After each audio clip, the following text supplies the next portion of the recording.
Humanity was dying. A plague spread through New York, killing children faster than doctors could count. Desperate, scientists built something new. A hybrid insect designed to destroy the disease's carrier and then die out. But nature doesn't take order. 3 years later, deep beneath Manhattan, something has evolved. Stronger, smarter, and no longer under human control. What was made to protect us has learned to replace us. They were designed to die.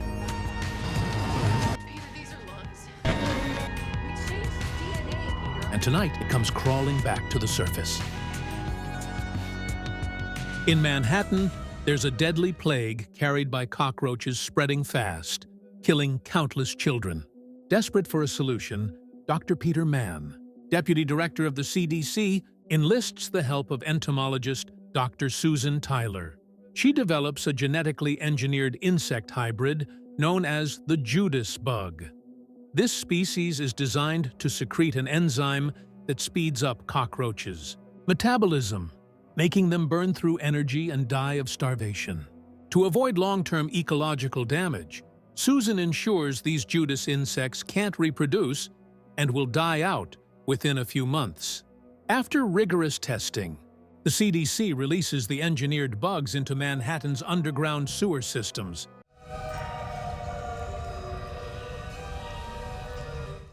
The plan works perfectly. The cockroach population collapses, the epidemic ends, and thousands of lives are saved. 3 years pass. One evening in Manhattan, a priest flees from an unseen pursuer. He rushes up a staircase, reaches the rooftop, and tries to climb down the side of the building. The mysterious assailant catches up, and the priest slips, falling to his death in the alley below. From a nearby window, an autistic boy named Chui witnesses the scene. He watches as the priest's lifeless body is dragged into a sewer tunnel. Chui notices the attacker's odd shoes but says nothing to his father, Manny. Meanwhile, Peter arrives at a building under investigation for housing illegal immigrants. His colleague, Josh, informs him that several residents have yellow fever. The building doubles as a sweatshop once run by the same priest who just died. Peter orders the place quarantined. Elsewhere, Susan returns to her lab with a friend. 2 young boys from the neighborhood arrive, trying to sell her some bugs they've collected. Among the samples is a strange insect they found in the subway. Okay, my best offer, $10 for everything, plus a specimen jar, some tweezers, and some mounts. Curious, Susan pays them $10 and takes the insect, still sealed in a cereal box.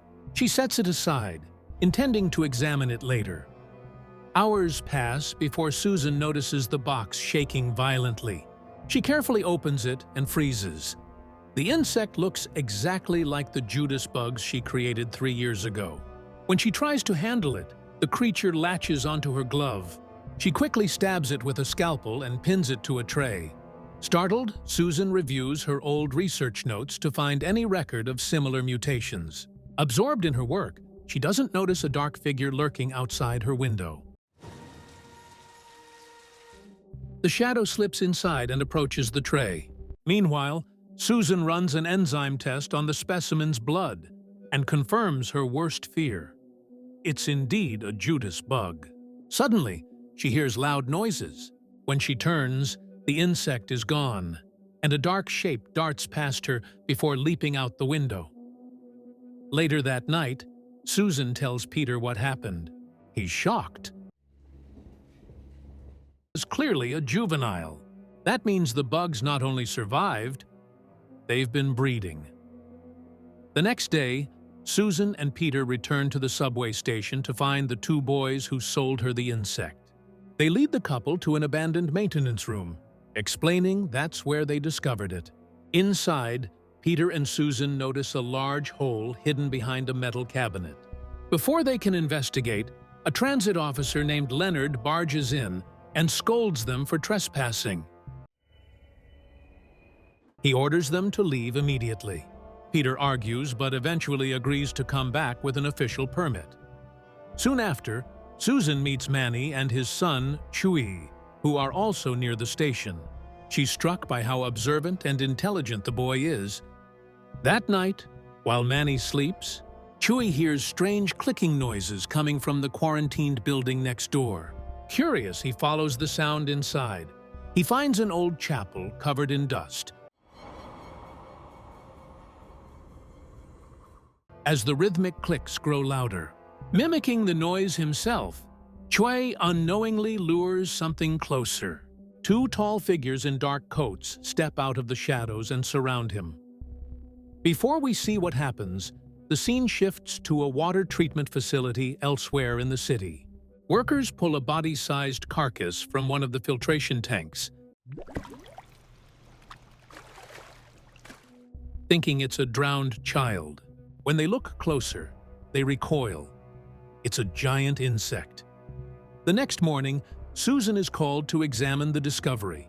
She arrives with her assistant and inspects the dead creature closely. To her horror, it's another Judas bug, but now almost the size of a dog.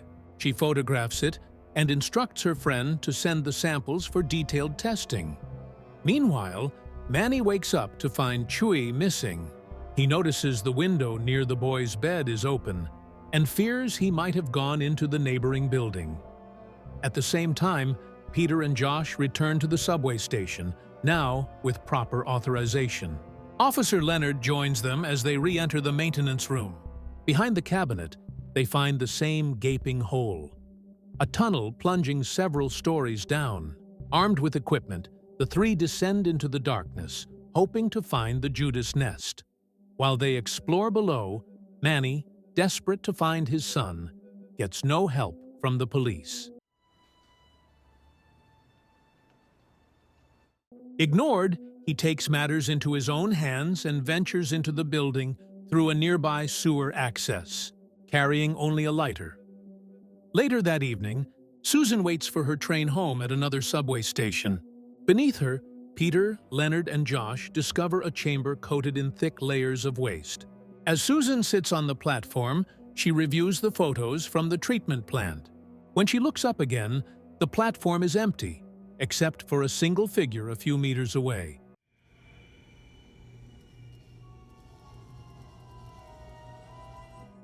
Someone wearing a long coat and a hat. She watches uneasily until the figure shifts, revealing itself to be a massive, human-sized insect.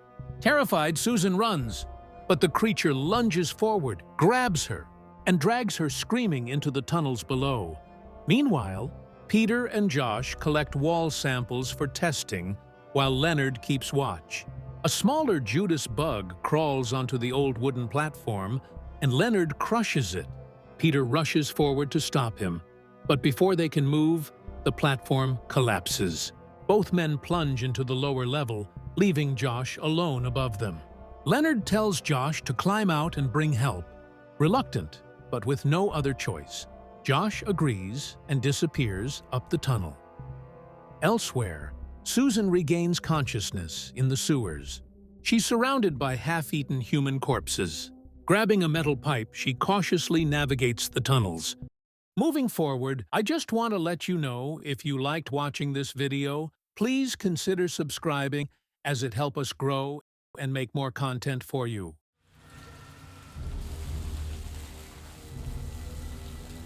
Faint daylight shining through a grate above and hurries toward it, calling for help. But her shouts attract a Judas bug instead. The creature swoops at her, and she impales it with the pipe before fleeing deeper underground. Another one chases her, but she escapes through a maintenance hatch just in time. While trying to find a way back to the surface, Josh spots a faint light coming from above. He climbs toward the opening, but slips and crashes to the ground. The sound draws the nearby Judas bugs. Terrified, Josh scrambles up a rope. One of the creatures grabs his leg and drags him down. He screams as he's pulled into the darkness and killed. Elsewhere, Susan hears movement above and calls out. Peering up through a metal grate, she's shocked to see Manny, who's been searching desperately for Chewie. Not far away, Peter and Leonard continue exploring the tunnels, unaware of Josh's fate. Leonard points out an old rusted train car, but Peter brushes it off. until Manny suddenly appears from one of the connecting passages, gasping that he's seen Susan. Together, the three men manage to pull Susan up through the grate. But their noise alerts one of the massive Judas bugs. They slam the cover shut and run, racing through the tunnels as the insect chases them. They finally reach the abandoned train car and take cover inside. Leonard fires his gun several times. Peter forces the heavy door shut. The thing thrashes violently, tearing its body apart until the upper half crawls under a seat. Leonard and Peter work together to drag it out and finish it off. Leonard fires again, killing it, but not before it slashes his leg with its sharp limbs.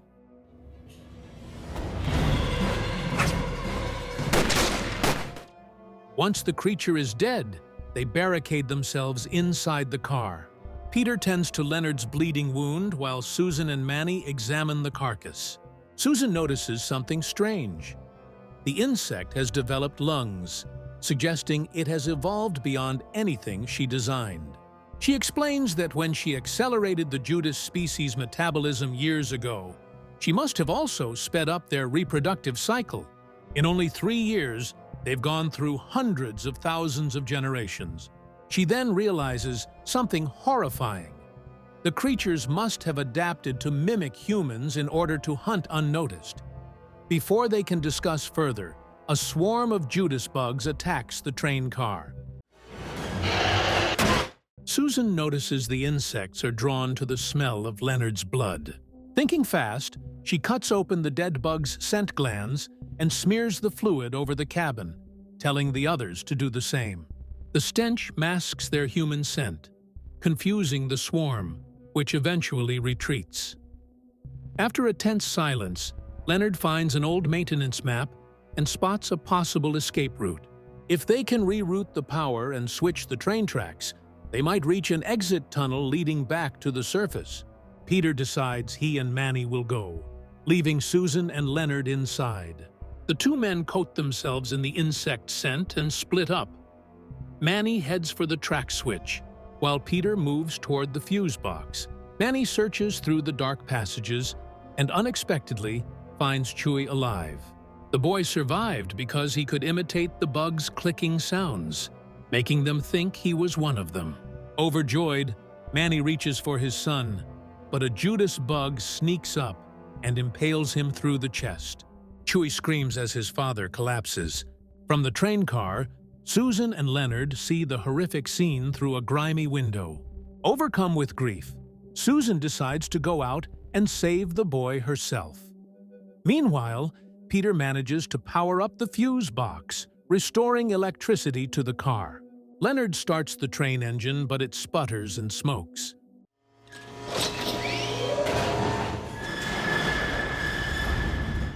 Bleeding heavily, he realizes the insects will return soon. With no other option, Leonard chooses to sacrifice himself to buy time for the others.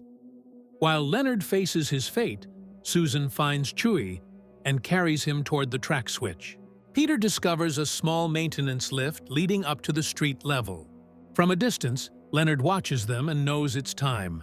He steps out of the train car, singing to himself, letting his blood drip freely to draw the bugs away. The creatures swarm over him, killing him instantly. But his distraction gives the others a chance to escape. Peter meets up with Susan and Chewie near the lift and helps them climb inside. He stays behind, determined to end the threat once and for all. As the platform rises, the Judas bugs attack. Some of them quickly understand how the pulley system works and begin cutting the lift cables. Susan and Chewie leap out onto the upper platform. The lift crashes down, crushing the pursuing bugs beneath it.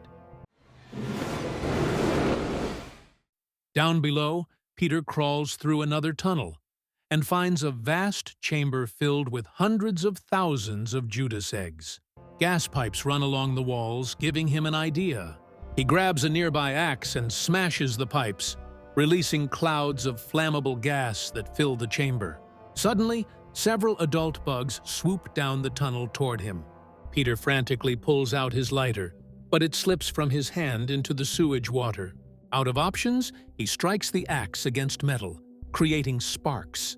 The moment the flames ignite, the entire sewer erupts in a fiery explosion. Fire bursts through the streets, and cars erupt into flames. Susan and Chewie, standing on the distant tracks, are thrown by the shockwave but survive. Moments later, a giant male Judas bug, the final one, emerges from the smoke. Realizing it's drawn to blood, Susan cuts her arm and runs toward an oncoming train to lure it in. The creature charges after her, but she dives out of the way at the last second. The train slams into the monster, crushing it under its wheels. Susan rushes back to Chewie as the fires die down. Soon, the streets fill with firefighters, police, and rescue teams. Officials assure Susan that the infestation is over. All the creatures have been destroyed. Just then, Peter climbs up from a manhole. Soaked and bruised, but alive.